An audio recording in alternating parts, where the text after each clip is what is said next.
Muito obrigado, Sr. Presidente e meu querido amigo, professor Dr. Guilherme de Oliveira Martins. É com efeito verdade, mas agora estamos a encontrar-nos ao vivo. Normalmente encontramos-nos nas páginas de um jornal, que eu vou citar daqui a pouco, aliás. Queria, além de saudar Vossa Excelência, saudar na pessoa do Presidente da Comissão Organizadora, professor Dr. José Eduardo Franco, toda a máquina que tornou possível este evento. E também vejo tantas caras, que algumas que já não vi há alguns anos, outras que vejo mais diuturnamente. Queria saudá-lo e a todas, e também a todos os participantes que não tive ainda gosto de conhecer pessoalmente, mas que agora um pouco me vão suportar durante alguns minutos. Eu peço licença para falar sentado.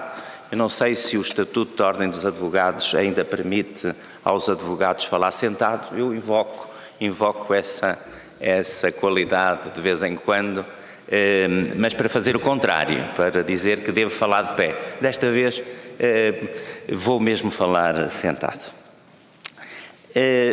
O título que me propus é Ética, Política e Direito Democrático, tópicos para a atual crise. É, portanto, uma reflexão não sobre a figura insigne, ímpar, do Padre Manuel Antunes, mas uma reflexão que se crê inspirada pelo seu exemplo, pelo seu legado. E comecemos então pela questão ética. Como se sabe, podemos entender a ética como vários tipos de coisas. Uma perspectiva curiosa é aquela que aproxima de uma etiologia, de um estudo do modo de ser axiológico, de que, por exemplo, as éticas a Nicômaco, no plural, como queria Michel Villers, seriam um grande exemplo. Mas também podemos entender, isso é, na verdade, até a fórmula mais corrente, podemos entendê-las como normatividade, dirigindo as ações para aquilo que se considera ser o bem, a reta ação. E aí estariam quer a ética spinoziana ou spinozista, se bem que escrita à maneira de geómetras, mas também, naturalmente, a ética kantiana e por aí fora até às dos nossos dias. Mas, curiosamente, esta dicotomia talvez seja um pouco falsa, porque todas acabam por, pelo menos implicitamente, oscilar entre o descritivo e o prescritivo. E daí todo o mundo da chamada falácia naturalista ou naturalística. Mas não vou maçar-vos com muitas questões filosóficas.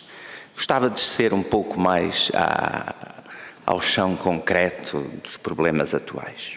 É que o argumento ético joga hoje tem um papel muito curioso, como uma arma retórica poderosa. E isso é feito a par também de uma certa alienação. Recordemos que o Padre Manuel Antunes tem páginas interessantíssimas sobre os vários tipos de abordagem da alienação.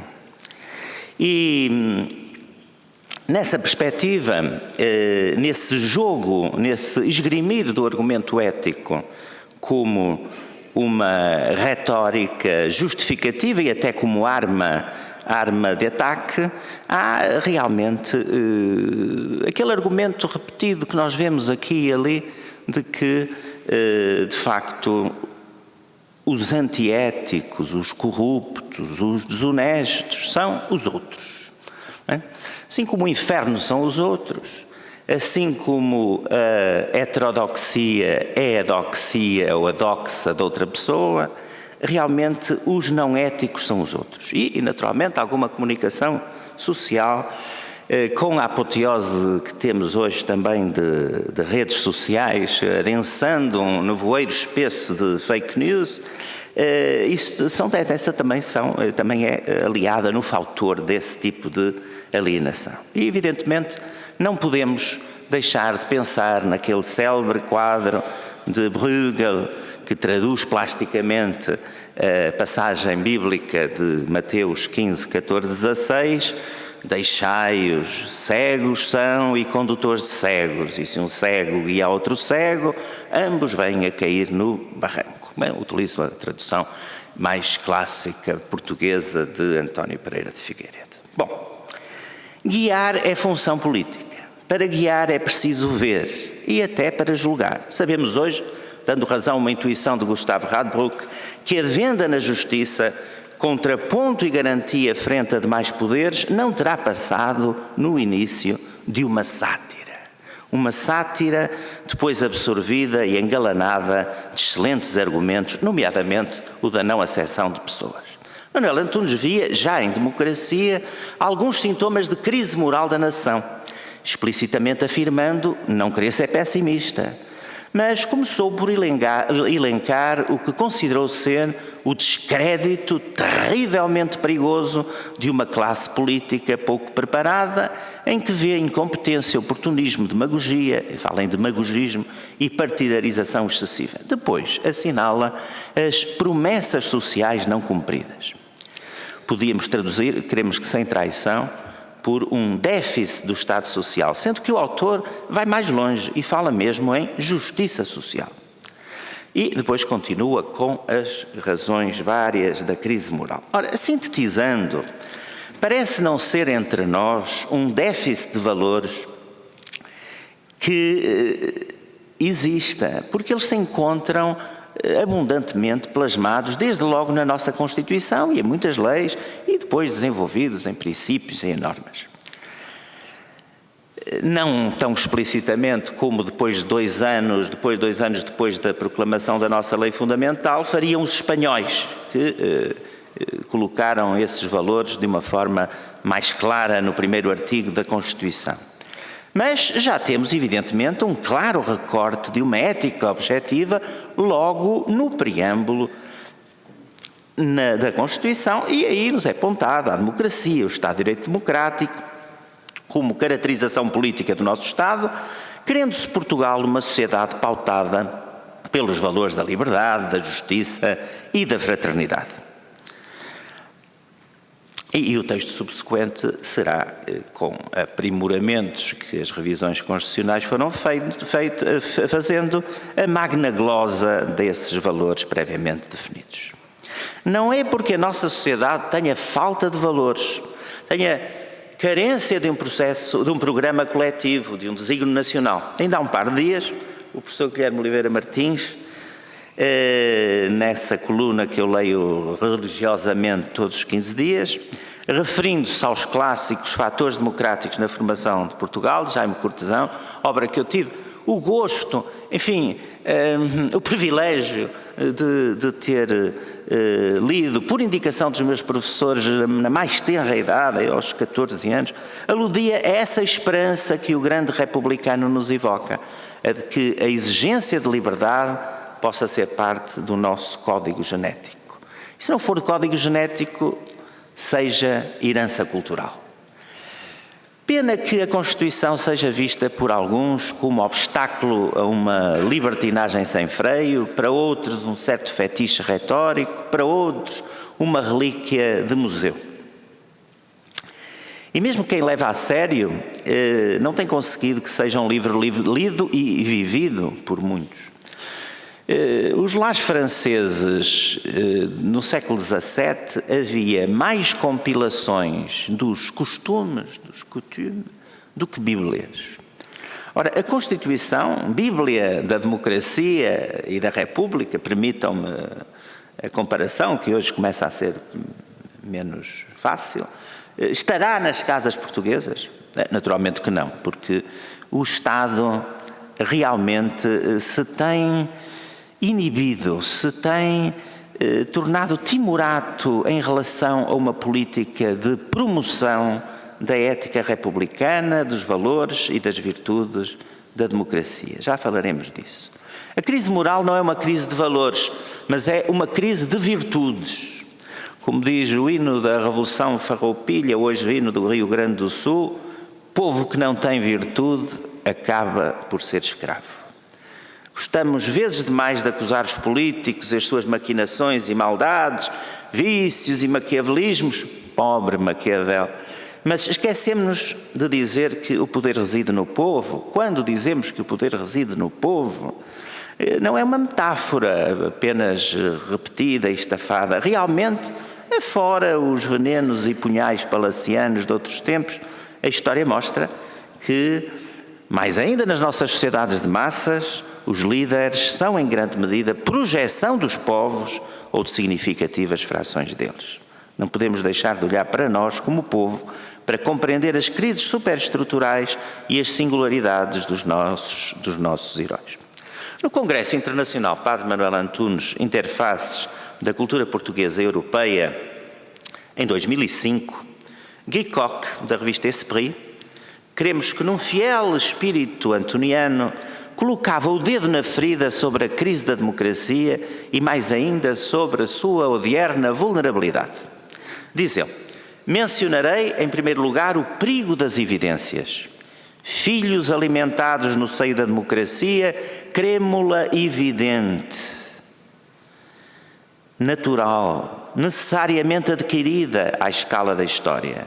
Desde a sua mais tenra idade, os cidadãos veem a democracia como um valor evidente. E, contudo, pode haver pequenos passos, e grandes, dizemos nós, a caminho da barbárie, porque no tempo histórico de longa duração, os valores e princípios democráticos, diz o autor, não aparecem como evidências.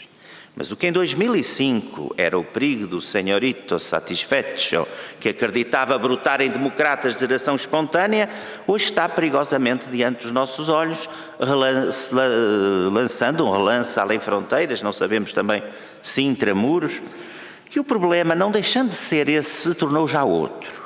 Há muitos jovens e até menos jovens que não só declaram que a política nada lhes diz, que a desprezam até, numa pretensa superioridade ética. E esse alinhamento e depois desprezo facilmente se torna em potencial ação antidemocrática.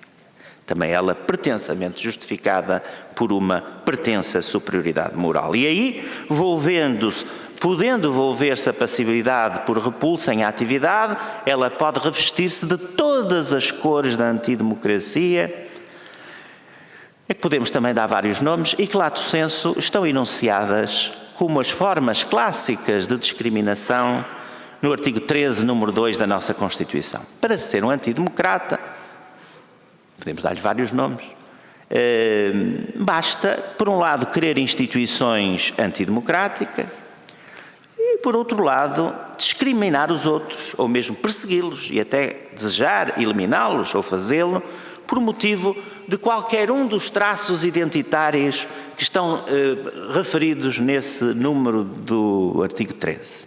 Ascendência, sexo, raça, língua, território de origem, religião, convicções políticas ou ideológicas, instrução, situação económica, condição social ou orientação sexual.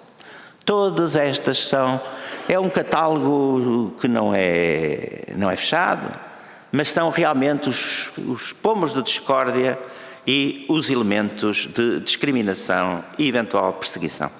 Se olharmos à nossa volta e até ao espelho, veremos que a democracia não está segura, porque amina o preconceito e em situações de maior crise abre-se a caixa de Pandora ou mesmo as portas do inferno. E sai o ódio irracional, a vontade de massacrar o bode expiatório. E o homem já não é obsianamente o lobo do homem, porque os lobos se poupam em combates mais ou menos cavalheirescos. Torna-se pior. E o padre Manuel Antunes, conhecedor dos homens, sabia, passo a citar, do ódio, da revanche, da própria reversão do adversário, que tanto adrede convertido em inimigo. Vi-lo no mesmo texto em que fala do estado moral da nação. É uma maçada, eu sei, é uma maçada falar em coisas preocupantes. Eu sei que o apodo de alarmista está garantido, e de nada me valerá a consolação de um dia poder vir a dizer que fui daqueles que tinha avisado. Temos também a clara sensação de que as nossas preocupações nada dizem a milhões de pessoas. E, contudo, somos nós que nos preocupamos com elas. Como dizia o padre Teilhard de Chardin, muitos dos nossos contemporâneos ainda não são modernos. Não são sequer modernos. E nem se diga que são medievais, que seria um insulto à Idade Média. Idade Média das catedrais, das sumas. São primitivos. São chamados primitivos atuais, do ponto de vista do intelecto e da alma. Primitivos do telemóvel e sonho de riqueza e ostentação que jamais terão. Para quem cresceu em democracia e sonhos de democracia avançada, há qualquer coisa de surreal num mundo em que tantos dependem de tão poucos e em que, em alguns lugares, milhões e milhões dependem da palavra ou do humor de um só. Não podemos chamar isso nem democracia, nem sequer civilização. Nenhum povo, evidentemente, pode endossar assim os seus direitos naturais, inalienáveis por essência, mas alienáveis pela força ou pela cobardia e pela nesciência. Sr. Presidente, quanto tempo tem? 15 minutos. Muito obrigado.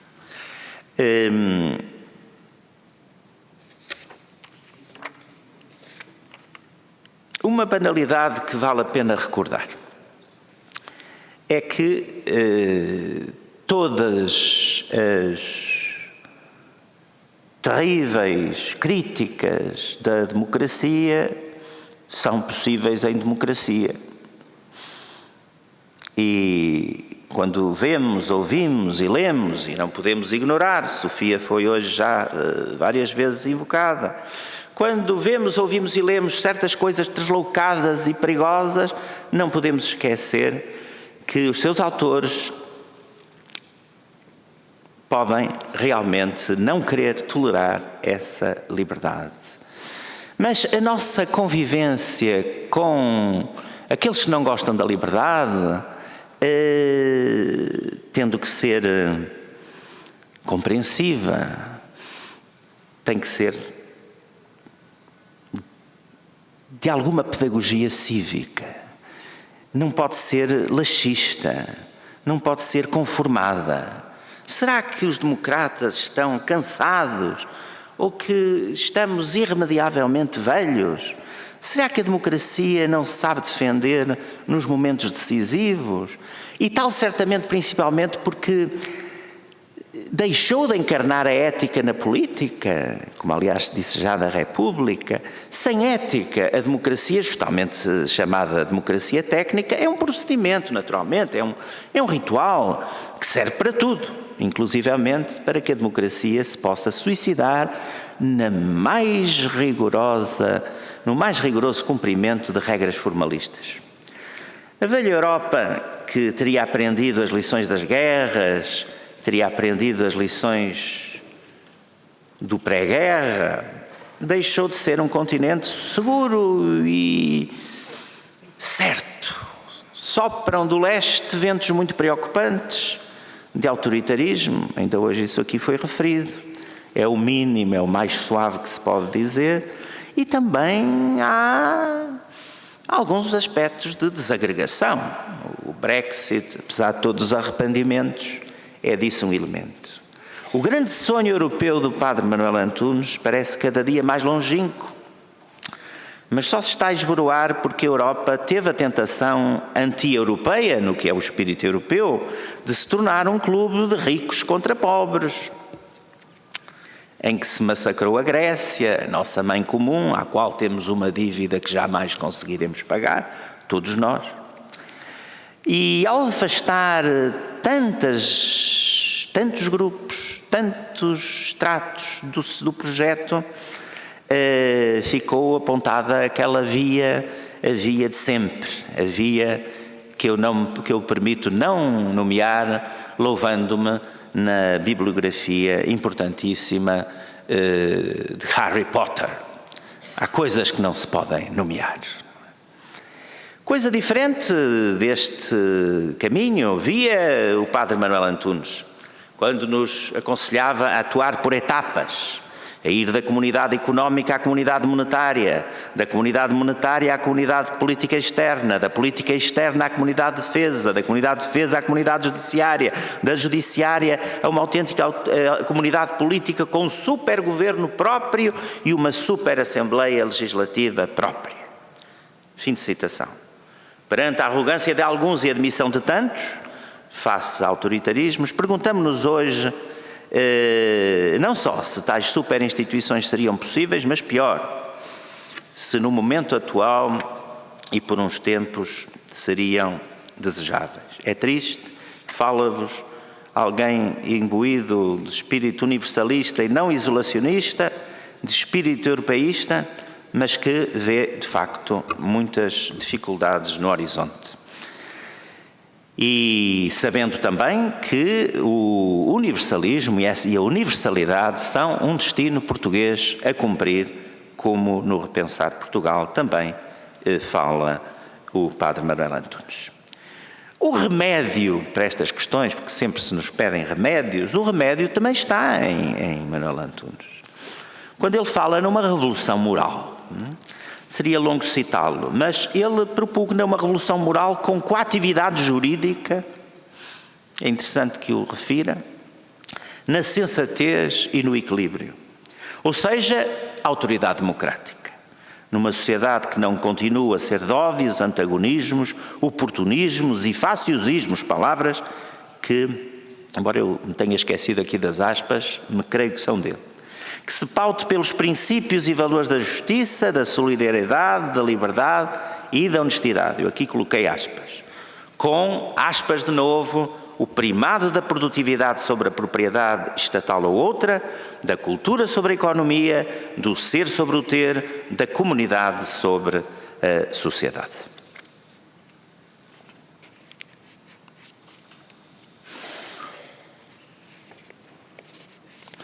É necessária uma intransigente adesão aos valores e virtudes de uma ética republicana.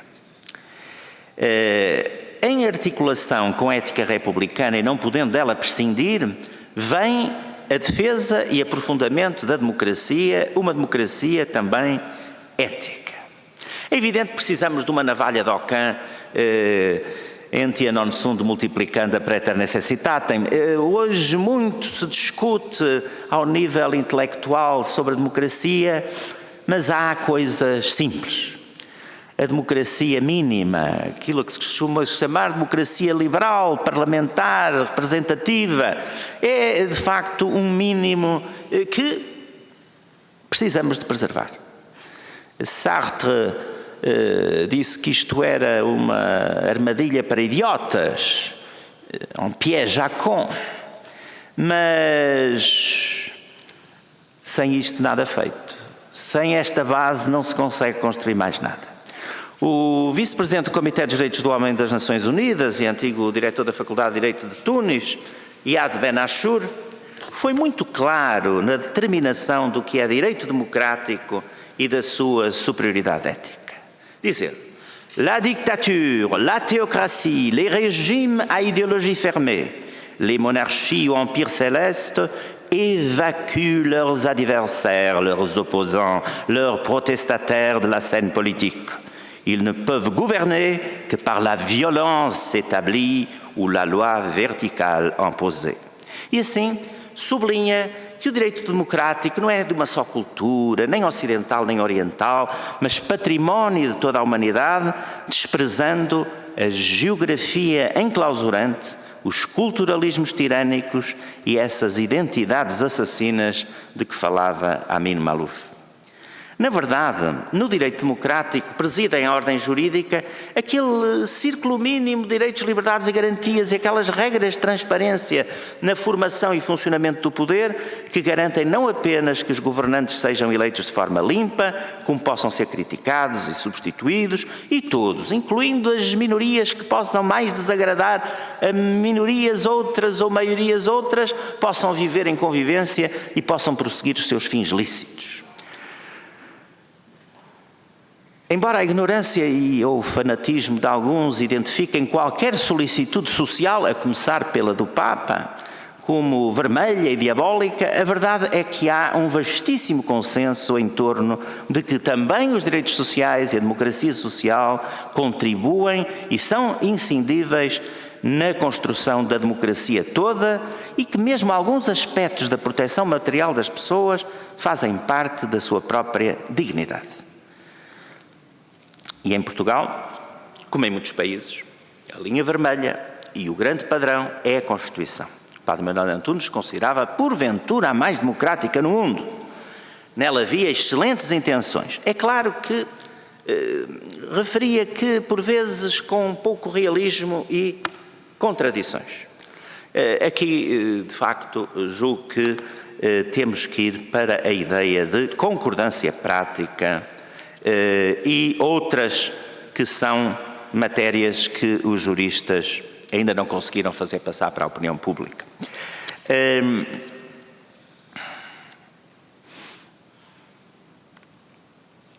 Deparamos-nos assim com grandes e pequenas tarefas em que cada um de nós é convocado para a defesa de ideais importantes que o padre Manuel Antunes soube com muita agudeza, subtileza e até leveza, no sentido não de superficialidade,